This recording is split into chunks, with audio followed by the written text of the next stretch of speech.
Hi, everyone. Thanks for joining us for today's webinar. We're just going to wait a couple more minutes to give people a little bit more time to jump on, and then we'll get started. So just get comfortable.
All right, I think we're going to get started. Hello, everybody. Thank you for joining us today. My name is James Foxall, and I'm with Tigerpaw. We've got two others with us I'm going to introduce as we go along, Wes McDonald and Jeff Bendix.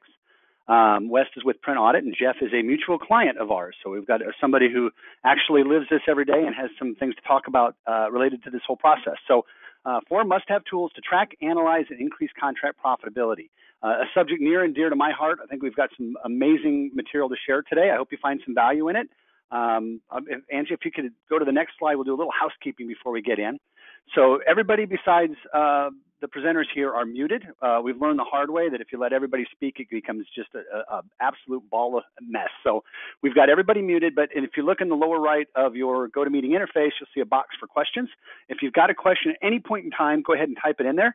At the end, Angie's going to get through all those, and she's going to present those questions to us so that we can answer them for you. So again, you don't have to wait till the end to type them. Feel free to type them at any point in time, and we'll get to them. And again, please, we're here to help you. We've put this material together thinking that this is what you'll find of value, but if you've got any thoughts whatsoever, don't hesitate to put them in that box, and we'll do the best that we can to address them. So Angie, can you move it forward for me? Thank you. I am James Foxall, President and CEO of Tigerpaw Software. Some of you may have heard of us, some of you may not. We're heavily involved in the managed services space and the Converged space with the telecom and the IT, security and alarm, and then most recently the office equipment space, which is why we're here and partnering with Wes right now.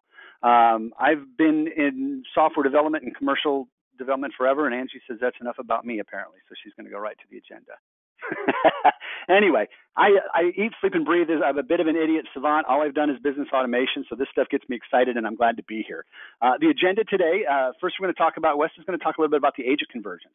We've seen convergence taking place for a long time in various industries, and it's really moved into the managed print office equipment space now, and it's something you got to pay attention to. So I'll have Wes talk about that. We're going to review the 4 must-have tools of contract profitability. Contract profitability is an interesting animal. A lot of people think they understand the profitability of their clients, and they really don't. So we're excited to share that with you today. And then we're going to talk about a converged business case study, and that's really where Jeff comes in. Having married multiple lines of business together, most notably the managed services IT side with the office equipment managed print side. I mean, he's got a hell of a story, and he's going to be sharing that. And then finally, we'll get to those questions that you guys type as we go throughout the presentation. Right now, I'd like to turn it over to West. West is with Print Audit. As you saw, Tigerpaw and Print Audit are co-sponsoring this webinar. I really like West and really enjoy working with him. He beats the same drum I do, and he's motivated to help his clients succeed the same way that we are at Tigerpaw. And so the cultural fit is just fantastic. He's the VP of Business Development over at Print Audit. He was named an ENX Magazine 2017 Difference Maker, which is a really big deal. And he is an industry-leading trainer, writer, and speaker. I would also say thought leader. I think West has seen patterns and trends coming to the industry before others, and I just have a huge admiration for how much he pushes that to his dealers to pay attention to. So with that, I'll turn it over to West. Oh, thank you so much, James. And certainly that goes both ways. I find it extremely exciting and rare when you can actually meet people from other channels, we're of the same mindset and we're also pushing the envelope. And James, you certainly do that as well. And that's probably a good segue into the next slide, which is kind of this new age that we're in of convergence. And as James mentioned, one of the things that I try and help our dealers do on our channel is to pay attention to the trends that are going to affect their businesses in the next 3 to 5 years. And I would say certainly that the biggest change that we've seen in the office equipment space and in the managed print services space is this idea that selling only copiers or print or cost per page is no longer a standalone viable business option. It's not to say it's not going to exist. Certainly there's going to be a segment of the market which is going to continue to do that. But when we look at the overall landscape of the marketplace, convergence is happening, and it's affecting all of our businesses. And what do I mean exactly by convergence? It's a word that we've heard probably quite a lot in the last few years. Specifically for the scope of this call, it's the convergence of really two channels, those which are accustomed to selling only office equipment and managed print services traditionally, and those on the other side that have been selling managed IT services and other managed network services for years, which have not been selling managed print. And James and I didn't meet by accident. It was because of requests from customers on the managed IT services side to have a better ability to use business management systems to be able to start doing managed print. And similarly on our side, there's hardly an office equipment dealer out there now that doesn't at least have something on their website about convergence. And the dangerous part of convergence is that certainly it does affect profitability for a couple of reasons. One, if you're in a saturated space, a space that does require bringing on new offerings, that profitability and profitability checking and the ability to control profits is extremely important. And as you move into some of these other converged businesses, the ability to understand what these new offerings are and how to track and manage, and probably more importantly, control, those expenses when it comes to profitability are extremely critical. So maybe we'll move on to the next slide. Okay, of course, we have tools which are available today, which can help us to do a much better job of managing and tracking, key elements for profitability within our offerings, right? And that's what we're really going to look at today, is to move through and look at some of these tools that we can use to track, analyze and improve contract profitability. And next slide. So one of the things that exists before us is that typically in the managed IT services world and the office equipment world, there are vastly different ways to bill customers. In the office equipment world, and Jeff, who I'll introduce later, has been through this movement with me already. Once upon a time, simply billed for time and material, billed for cartridges, and about 15 years ago moved into what is the predominant billing model in our side of the world now, which is cost per page billing. On the managed IT services side of the world, traditionally any of those that are moving from, traditional time and materials and project work are moving into a seat-based billing model. And when convergence happens, having those different billing models for different product sets when you're going to be offering them all can be very difficult, and it can also be dangerous. So it's very important in the age of convergence to make sure that the billing model that we choose is the right one. Now, the other thing I will throw in here is that the right one isn't necessarily the right one for every customer. And one of the things that we've tried to do between Print Audit and Tigerpaw is to make sure that customers have the option and the ability to bill for services both in a cost per page world, which is still the predominant model for managed print services, and also for seat-based billing, because that's certainly the strongest direction that contracts are starting to move into. And that's a good note for the next slide, Ange. So when we look at the right kind of billing model, in the managed print services world, we have really been, at least at Print Audit, we've been trying to do as much as possible by creating the Seat-Based Billing Council, by creating SBBcertified.com, which is a place for dealers that are certified to do seat-based billing for managed print, exist. And in the age of convergence, when profitability is of concern, especially in the office equipment space, that we have to look at a new way to bill customers and to be able to track the profitability of how we're billing them. So seat-based billing is the obvious answer because that's what's happening on the managed IT services side of the world. That is how you bring a unified billing platform to customers so that they're not confused by different ways that we're trying to actually bill them for different services. But it does come with its own set of risks, certainly, and a lot of those are to do with profitability. And that's where it really becomes essential that we start looking at different tool sets which can help us to really make sure that we understand where our profitability is. So one of the things that managed print providers haven't traditionally done is actually looked at the users. And certainly in the managed IT world, that is much more common because users are the ones that are attached to desktops using servers, et cetera. In our world, even though users are attached to printers, we haven't really looked at their workflow very much. And if we're going to do a seat price for print, one of the things that we really have to understand is what kinds of things are users printing and how is their print behavior changing? And probably more importantly, how can we control the kinds of things that they're printing? So the screenshot that I have up here is obviously from our batch of software tools, but there are many of them out there which actually allow you to not only understand the user print behavior, but to put control mechanisms in place. I'll give you one quick example.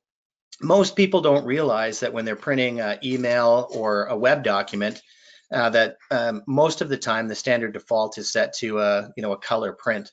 And in a cost per page world, when that color print comes out, it is fully 6 to 10 times more expensive than the monochrome equivalent. Now, the last time I checked, and maybe technology is changing this, but the last time I checked, once you printed an email that has a blue hyperlink in it, you can't click the blue hyperlink on the page with your finger and have anything come up. So if that's still true, then it's really important that we put rules in place to say, look, do we really need to have that expense for a color hyperlink in a printed document when we can't use that anyway? And it's these kind of things, when you think of an expense that is 6 to 10 times more, under a seat program, remember, you're only getting revenue per user, that you don't have the same overages, you don't have the same revenue model that you do with, under a cost per page program, and that this color now becomes a cost, not a revenue stream, right?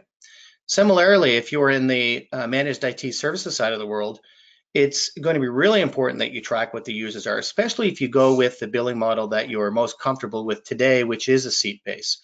Unlike some of the traditional remote monitoring management that you do for desktops and servers and other network elements, that there are definitive consumables that come with a printer or a multifunction device. And so it's really important to be able to understand how that affects the profitability, the kinds of documents that they're printing, how they print, and probably more importantly, the workflow that they're trying to accomplish with those printed documents in the first place. So if we go to the next slide, what I'm going to do is hand this one over to James now, because obviously, it's one thing to have a tool set for being able to manage and control what you're printing, but equally important and potentially more important because it's a larger part of your revenue stream is, the costs that are associated with what you're doing for technician time tracking. So James, I'm going to hand this over to you. Thank you, Wes. One of the things I loved about your message is how the type of billing that you do for one client is maybe not the same as you want to do for another. That's the world that we live in too, right? There is no absolutes, but there are better ways to do things. And being mindful of that, I think, is critical. And regardless of how you're doing it, the time tracking it's an essential piece.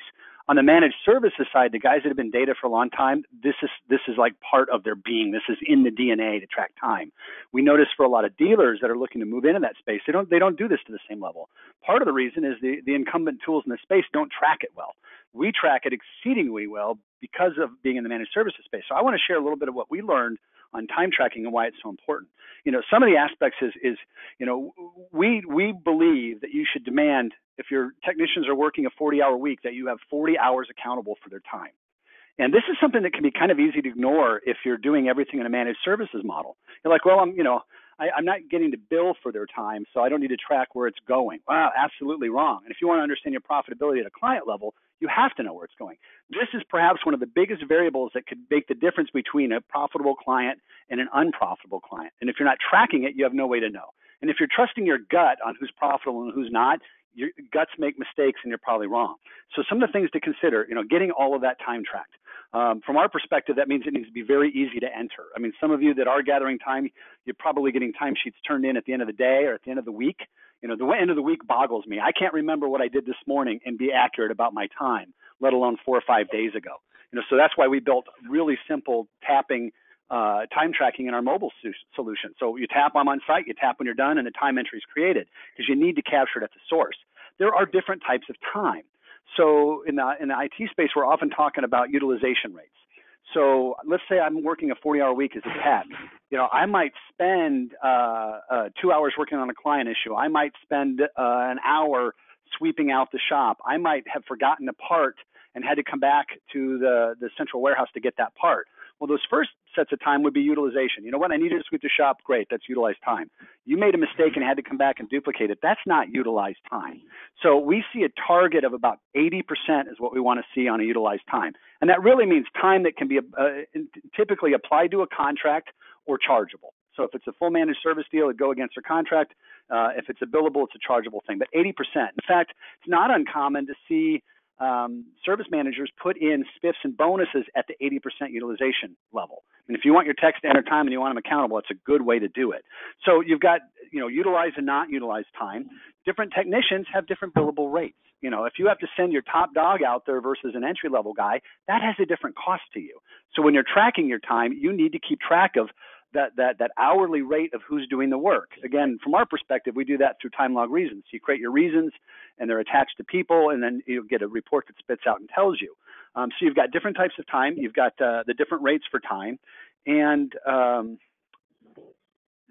another thing from that is I would tell you that if you don't think that this is important because you're doing managed services, I would encourage you to track all of this and apply roundings and minimums. That's another key thing. If you're not doing roundings and minimums on your time, you're really shorting yourself. You got to think like an attorney. 7 minutes? No, it's 15 minutes minimum, right? And rounding, 54 minutes? Nope, it's going to be 60 minutes. Or if you want to round to the 5-minute increment, it's how you want to do it. You put it in your contracts and you track that. If you're billing your time still, that's revenue. And don't forget, in this age of convergence, a technician could actually be logged into 2 different clients doing work at the same time. Both of those times should be captured. They're both billable, chargeable, utilized time. But the last point I will say is even if you're just doing an all-you-can-eat on this and you don't, you're not trying to build this time out, the time that you capture should be presented to your client on a quarterly report. That's how you demonstrate the value of what you're providing. In the IT side, so much of this stuff is self-heal. We had viruses, and we had to log in, and we'd clean your viruses up. We had a disk that was fragmented. We logged in and defragmented it. We attach time to that. Put a phantom technician in with time on that so you can turn to your client and say, look, here is the theoretical time that was put in to serve you today. So all of this is extremely important. At the end of the day, if you want to know if a client is profitable, you have to have that level of tracking on the time in order to determine that. Hey, James, can I interrupt for a second? Absolutely, yeah, this is Jeff. Yeah, just a good point so it doesn't slip my mind here.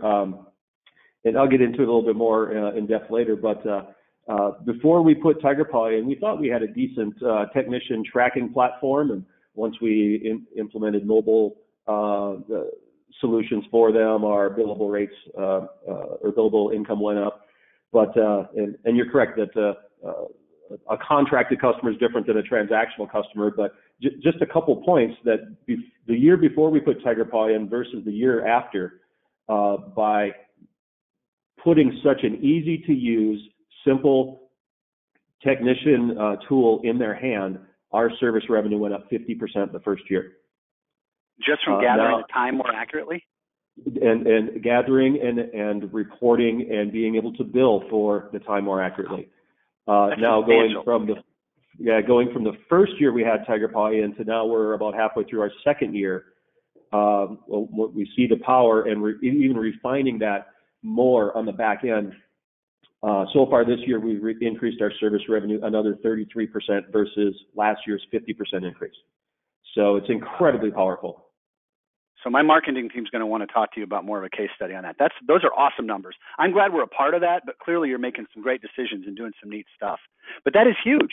You kind of remind me when we unveiled this, we had a conference in Chicago, and we had about 450 people come to our event, and I unveiled mobile. And at the end of it, I'm talking to our clients, and somebody comes up to me and goes, "I can finally fire them." I'm like, whoa, what happened? He goes, and he pointed at his phone. He goes, "I can't get anybody to enter time because they always say it's too complicated and they forgot their time." He goes, "You just gave me a tool, now I can hold them accountable. It's this simple. Either enter the time or you're gone." And I mean, he was filled with glee. But as you know, if you manage, and these techs are great people, but they don't want to mess with time, and they're not good at it. They don't pay attention. So, making it easy, you'll get it captured. Through some spiffs in there, maybe you'll get it captured. And at the end of the day, if you get it captured, you should increase your billable time. Thanks, Jeff. Absolutely. Thank you very much. You bet. We can advance on this one. So, collecting and analyzing data, right? So you've got data, say you've got coming from Print Audit, you got data from Tigerpaw. Hopefully that's all of your data. But at the end of the day, data is only as good as the data going in, right? So in order to really make sense of all this data, for example, to determine what a client should be billed at if you're going to move to a per seat model, we suggest having about 6 months of data. So you put a system in, 6 months you can analyze it. A year is even better. Obviously, the more data that you have on a client, the better picture that you're going to get from them. But it's not just a matter of, the time entry and the number of users or the pages being billed. Everything needs to be a cohesive unit. So, for example, purchasing has to be tied to a client. If you're going to put physical equipment in a client location, you have to track that equipment, and not in a general sense, but specifically that particular printer went to that particular client.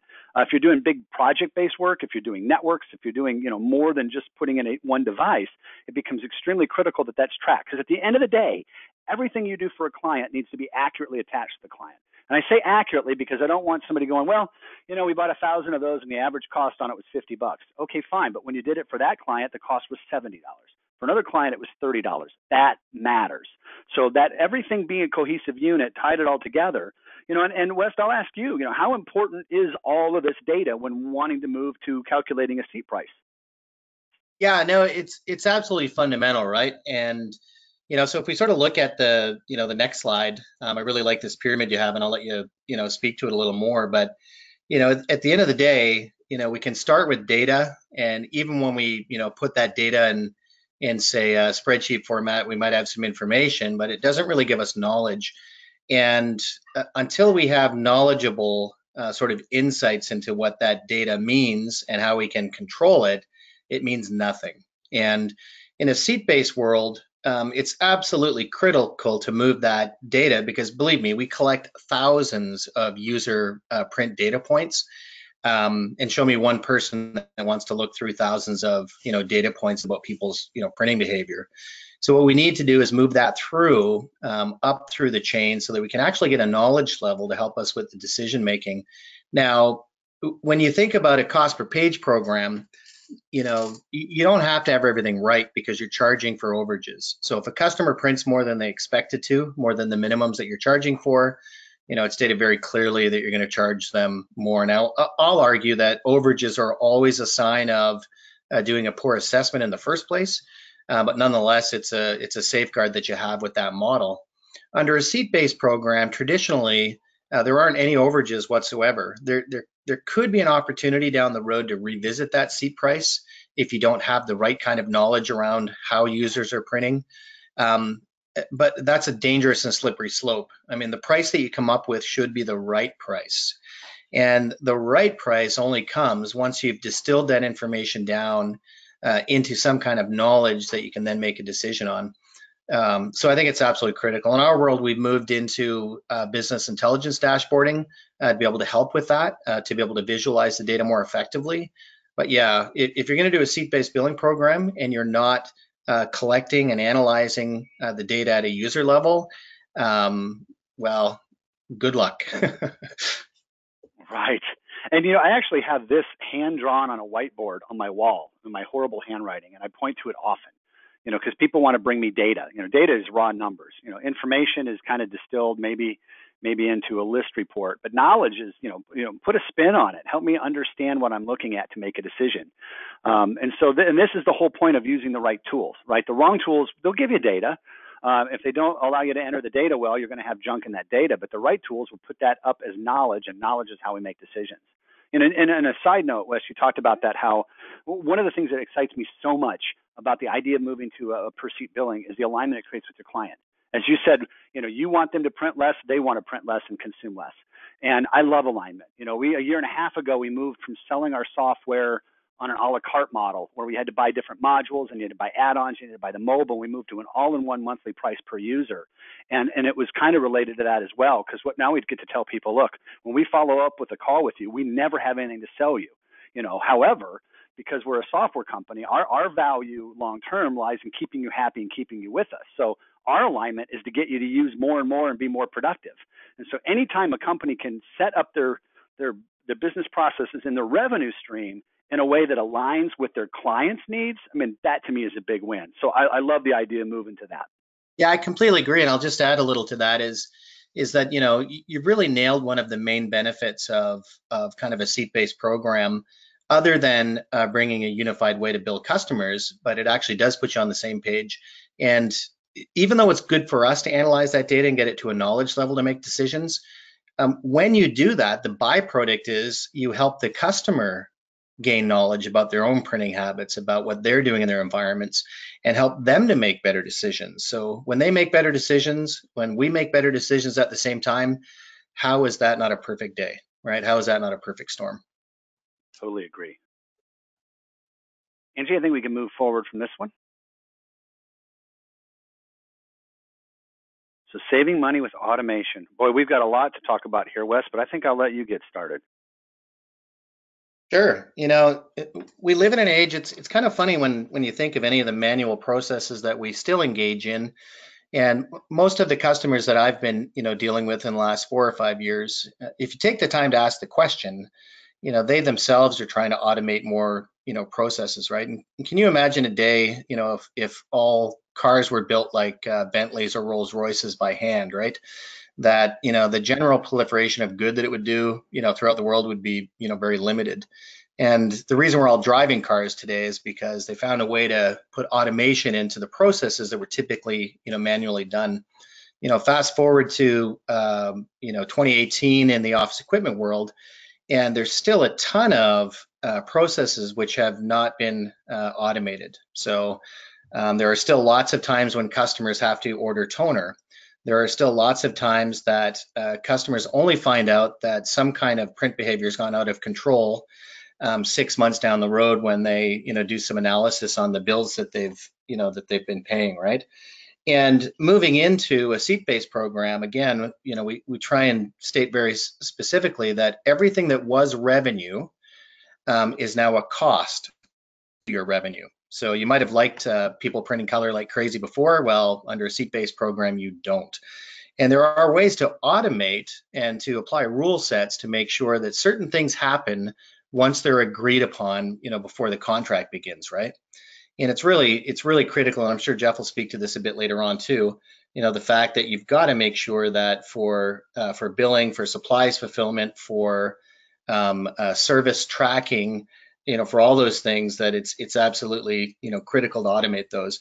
I think the one thing that everyone can, probably agree to on the call is that anytime we put an automation function into our business processes, that it delivers additional profitability, right? And that's certainly one of the key things that I would say is, really important.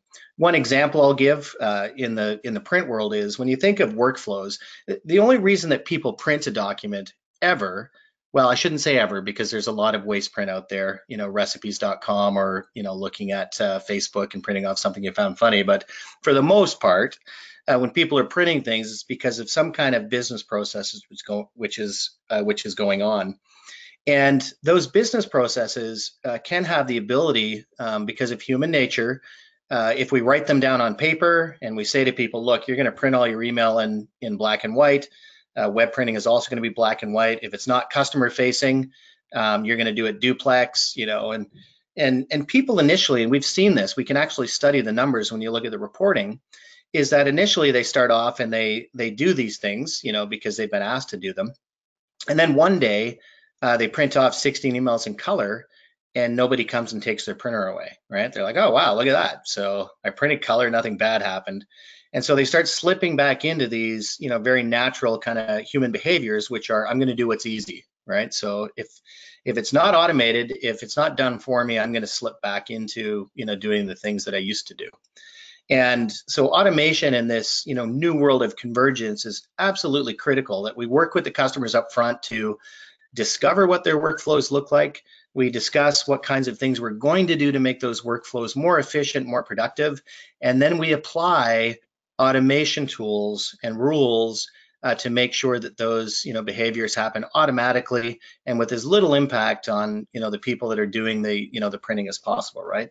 So from a print world perspective, it's certainly very important to look at how you can automate every aspect of the of the business to control profitability. The trick really is making sure that there are rules and tools to make it easy.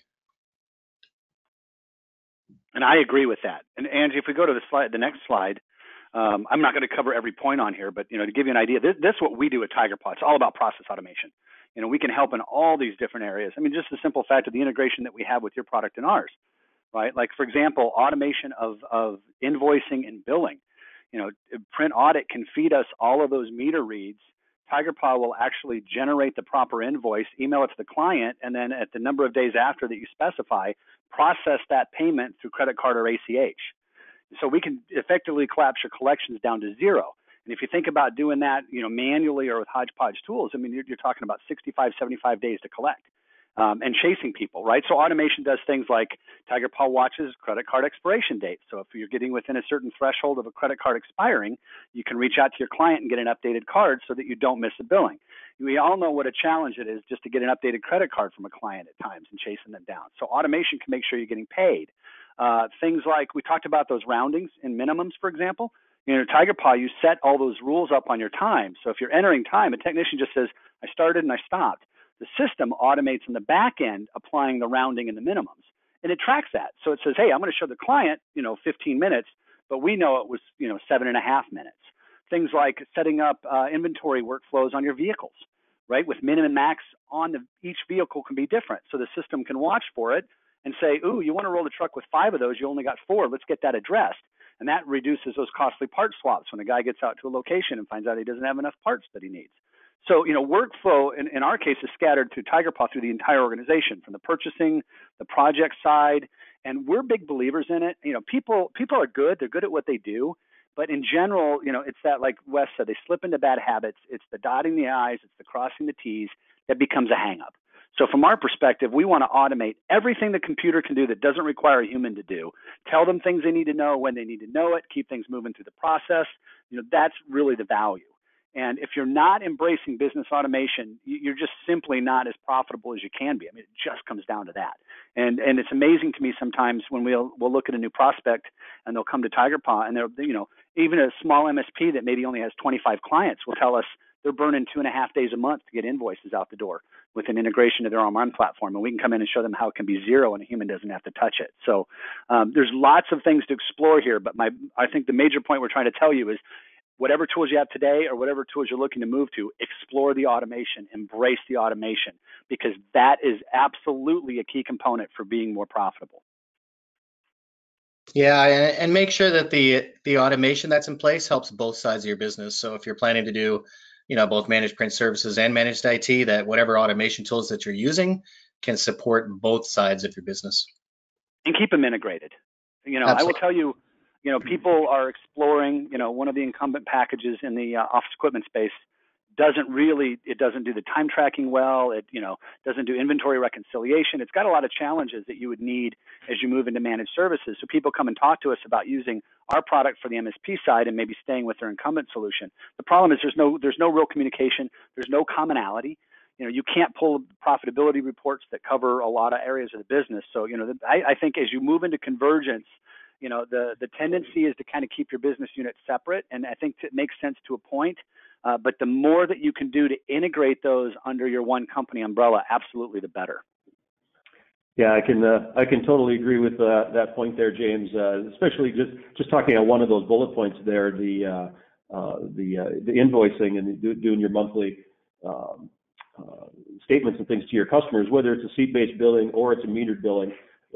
Having the integrations and the automation set up has cut our monthly billing down from a little over 2 days to under 2 hours a month.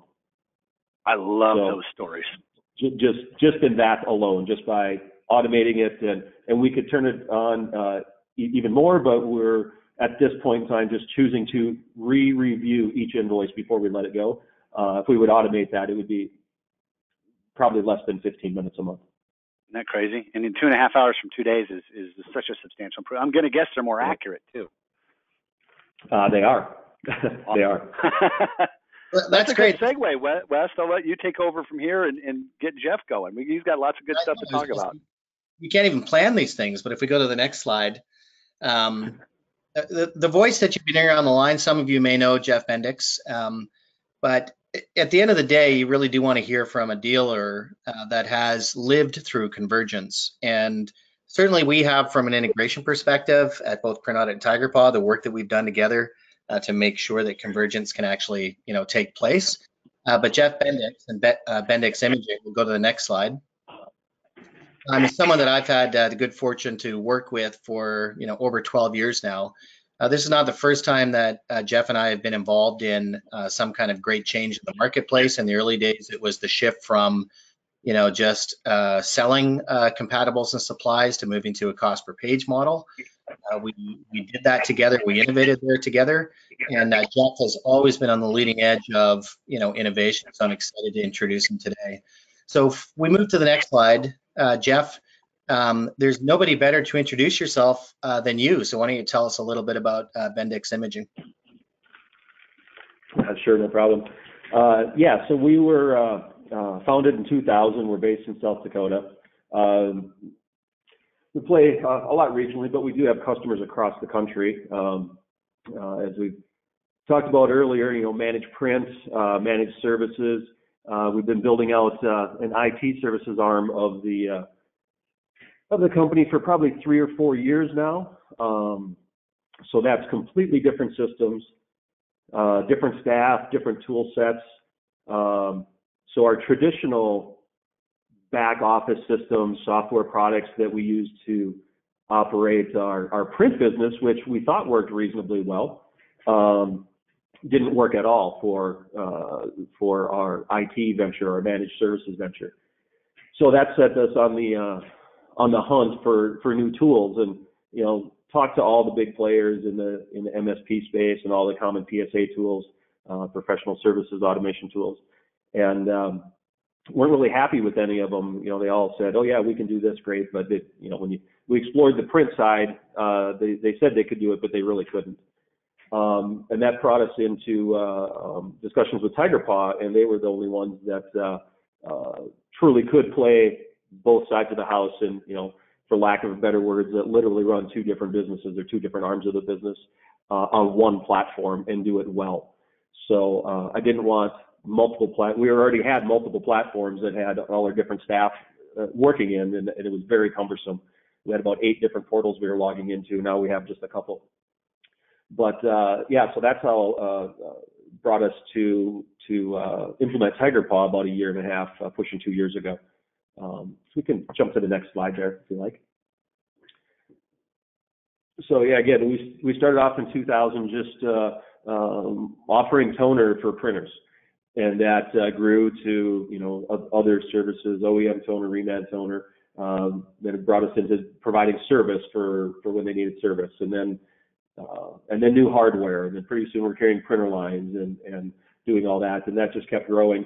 And early on in about 2003, when MPS was just starting to find its way, or had a couple software companies trying to start up and beat that drum, I saw that as a good way to start contracting our toner sales rather than sitting back and waiting for the hopefully the phone to ring. And so we started got a few of our main customers interested in dipping their toe in the water there in 2004, and that was very successful. So it shifted the whole focus of the company at that time to manage print, and everything else had to support that.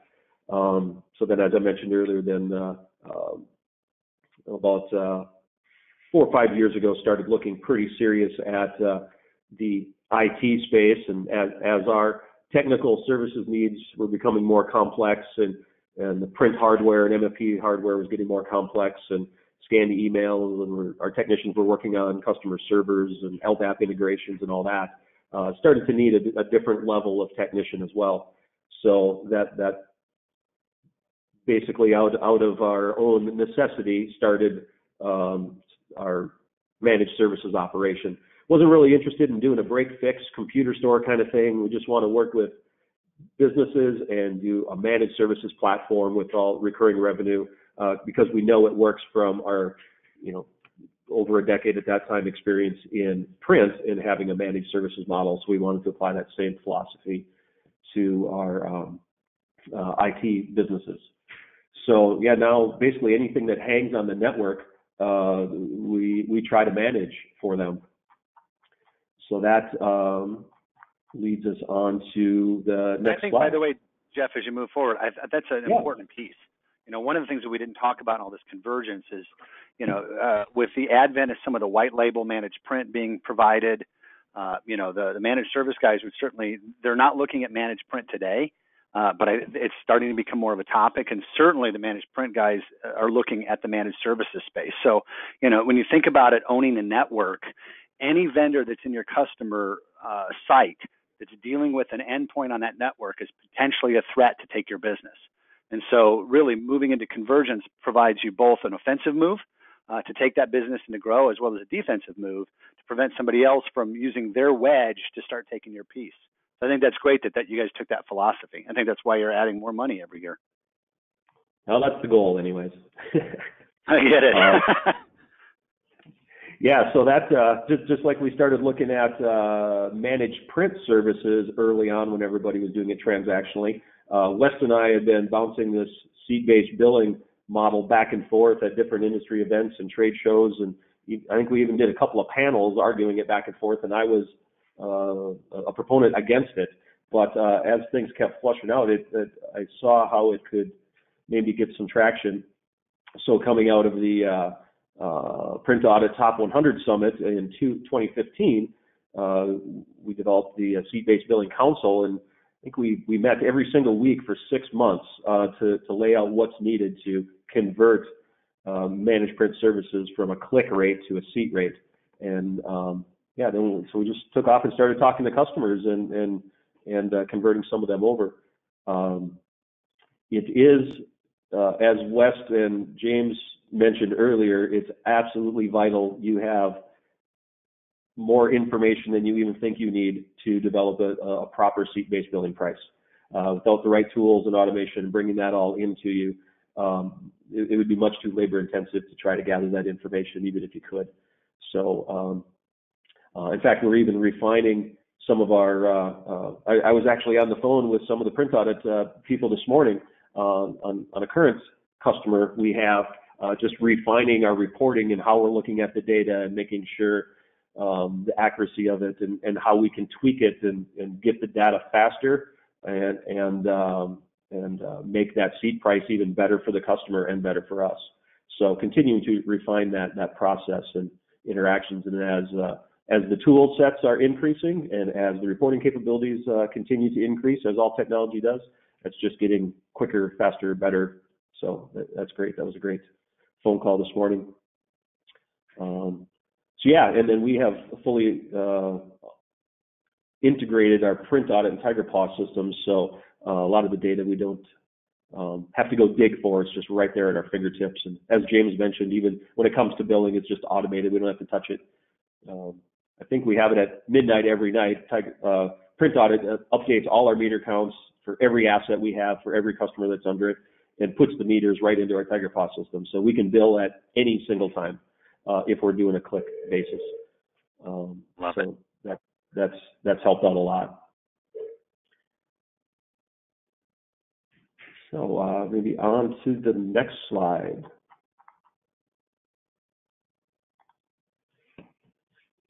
So yeah, as I so rudely interrupted James earlier on, with our technician tracking, as he was talking about that section, we thought we were tracking stuff well, and we were tracking it as well as the capabilities of our previous platforms allowed us to.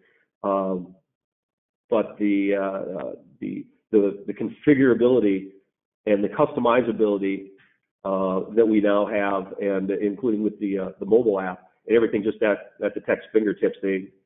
Our dispatcher even builds the route, so they don't even have to look at it. They just open their phone. Where's my next stop? Click a button, literally one click, and everything's running on it. When they're ready to stop, click one button, everything's documented. They can add their parts right there while they're thinking of it, any notes immediately right there, so they don't forget it when they get back to the office later that day or the next day or 2 days, whenever they get back in the office again. So we're capturing more parts that are being applied to contracts, or that are we may not have been billing for properly if it's a transactional customer. So that has definitely hit our profitability quite nicely. Is that because you're tracking the on-site? They're using the Tigerpaw mobile as they fulfill parts for the job? Yeah, whether it's parts or it's time or it's travel or notes or follow-up information, documentation.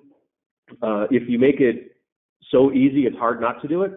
That's what we found. So we've had a few tweaks to our system, and changing things to get to be how our technicians do it, very routinely. So it's a good thing there's some customization available to fit your organization.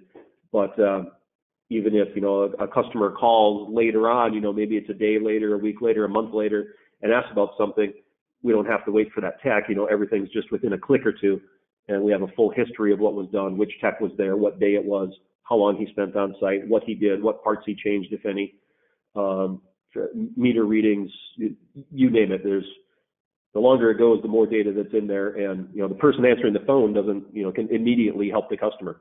So now we're not doing callbacks and tying more people up on this one situation, even if it's just a customer that has a question. So even from our administrative staff, it has really, had an impact there too. Which all makes you more profitable. Yep. You can serve more customers with fewer staff. Not that we're reducing, but you can add customers, add locations, add employees that you're managing without adding internal staff, because you're increasing their bandwidth. So So another thing we weren't accurately catching before is our text travel time between sites from one service call to the next. So now we're actually applying that time into our service call. We cover a pretty broad geographical region just because of where we're at. So we don't necessarily, if we have to drive 50 or 100 miles to get to a customer, which is, a daily occurrence here, we don't necessarily apply that to each individual customer, because we've got lots of customers in that area. But bouncing between customer locations, we're gathering all that and being able to either bill it against a contract or bill it out on a invoice to a customer. So that's probably added a couple hours a day per technician, easily between 1.5 to 2 hours a day in time that we're basically being compensated for that we weren't before. That's substantial for a typical 8-hour day. Yeah, that's really big. Yeah, it can be. Cool. Yeah, so all that goes to increased service revenue or contract profitability. Reporting is more accurate, you have more data in it. So the more things we can apply against those contracts, the more accurate and the more true of a cost of an actual profitability, contract profitability reports that we can get out of there. So that just goes back to your slide with the 4 segments of the pyramid, taking the data, moving it to information, moving it to knowledge so that you can make a decision. So it very much accelerates that.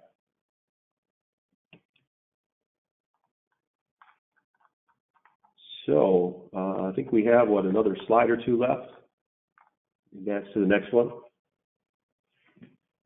Yeah, so it's been kind of a slow change for us. I didn't want to completely overhaul how we're billing every customer, but definitely have taken quite a bit of time over the last 1.5 to 2 years working on that and refining it so that we really understand it. And now I can clearly see if it's done right and what needs to go into doing it right, how that can affect your profitability. So on many things with the automation, so that we can get more done with fewer people, and then also the seat-based billing model that it's not for every customer, and we won't turn every customer over into that billing model, but it definitely does make sense. And from my experience, the larger the customer, the more it makes sense. Yeah, so and that just allows us to more seamlessly blend our 2 different divisions, our print division and our IT services division. And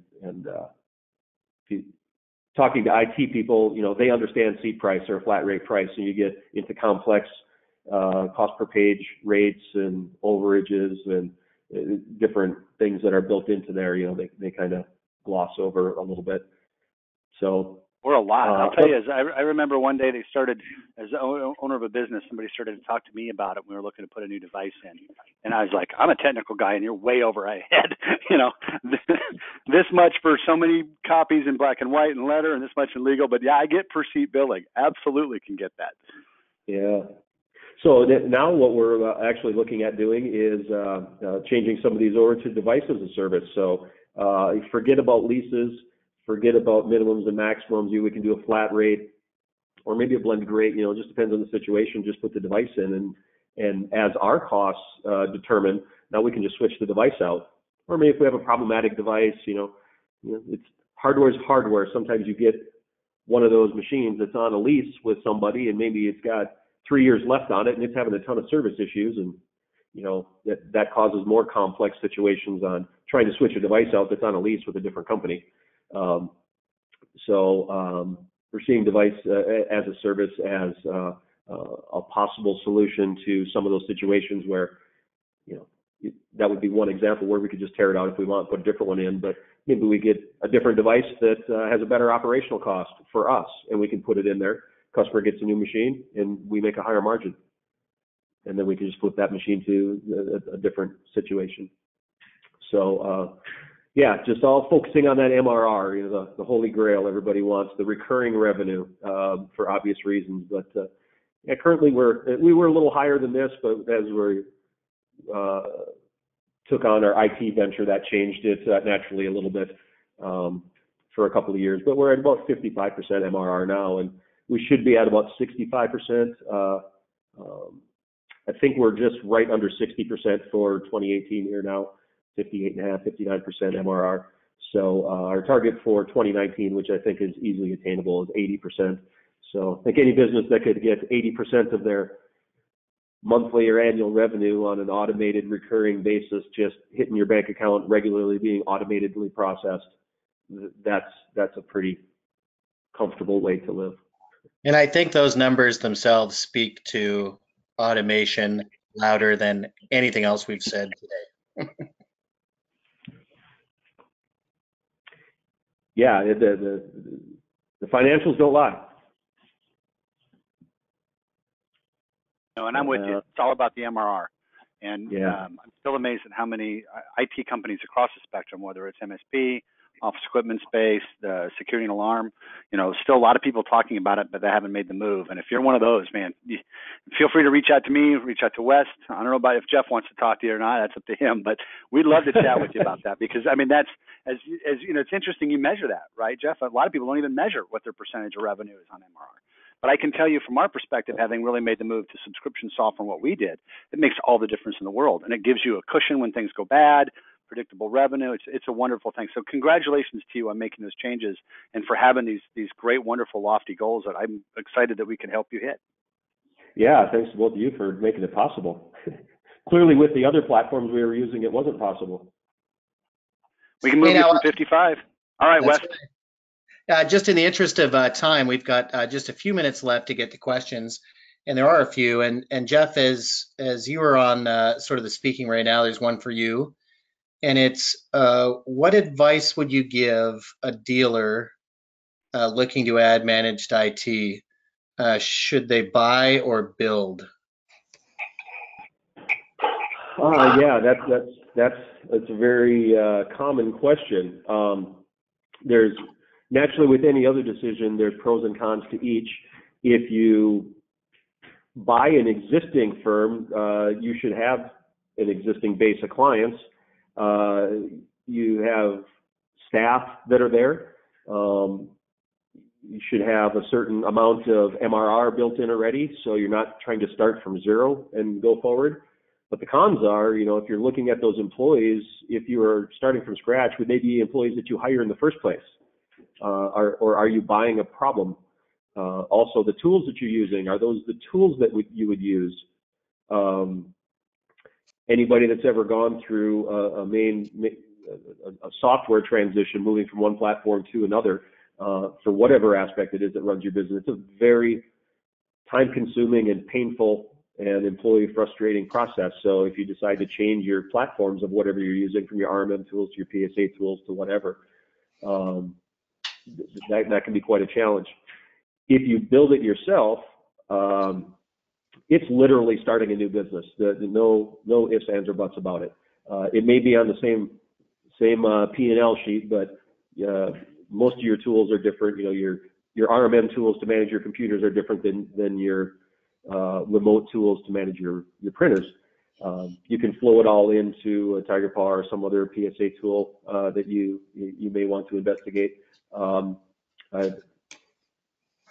I don't think that the other ones that I looked at, which are all the top ones, weren't able to blend the IT and the print side of the house like Tigerpaw can. So I would recommend looking at that. But you can pick your tools, you can pick your vendors, you can pick your employees and build your SOPs and processes as you're rolling your services out, and then go to your existing customers and take maybe a little slower step at it. Your revenue is going to grow slower than if you buy somebody, but it may be more profitable and less painful. Okay, thank you. Another question we have is, could you use location information like GPS on the mobile device to better track time on site? Oh, that's a good question. We don't do GPS today. It's definitely on our roadmap. We talk about it. One of the challenges that we've run into is our clients in larger locations where they may actually be working, say, in downtown New York, and they may have 10 clients in a building. And so the GPS can be rather unreliable if you've got multiple clients like that. So the approach we have today is kind of what Jeff talked about, is the mobile device. You have your agenda, right? You have the tickets that you've been assigned, you have your schedule, and it's, you tap once to say, I'm en route to that location. You tap again when you get there. And what that does is actually creates a time entry for the travel. It starts and stops that time entry and saves it against the account. Then it starts a new time entry when you're on site.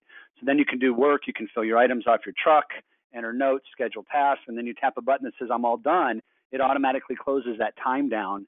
And again, finishes up, rounds it if necessary, and attaches it to the client. So it's not GPS aware for tracking the time, but it is very much designed to capture real-time time entry for the jobs you're doing in a very simplified format. So we're looking at it. The GPS is exciting, it's sexy, but we haven't found a way to integrate it in a meaningful way yet.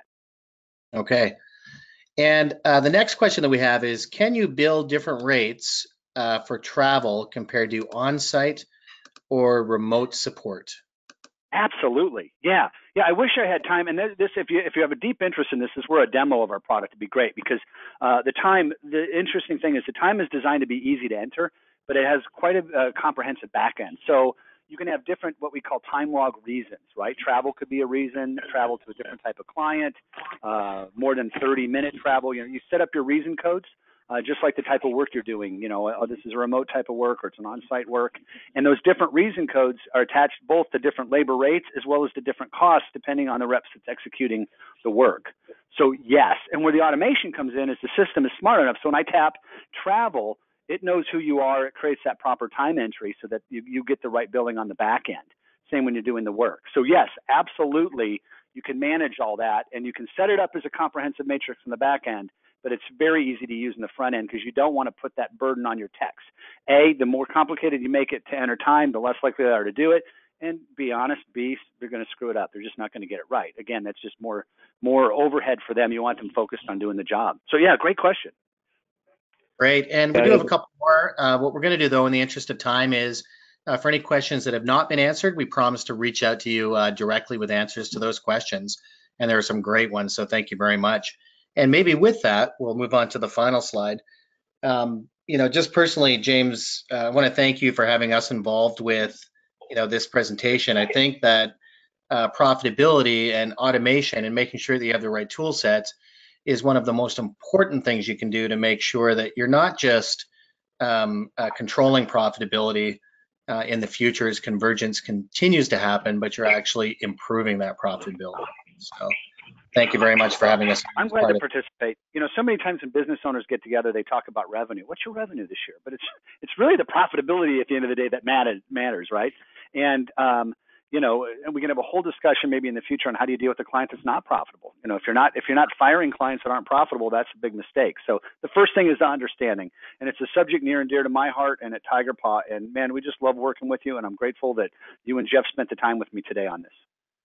Absolutely. Yeah, thanks for having me.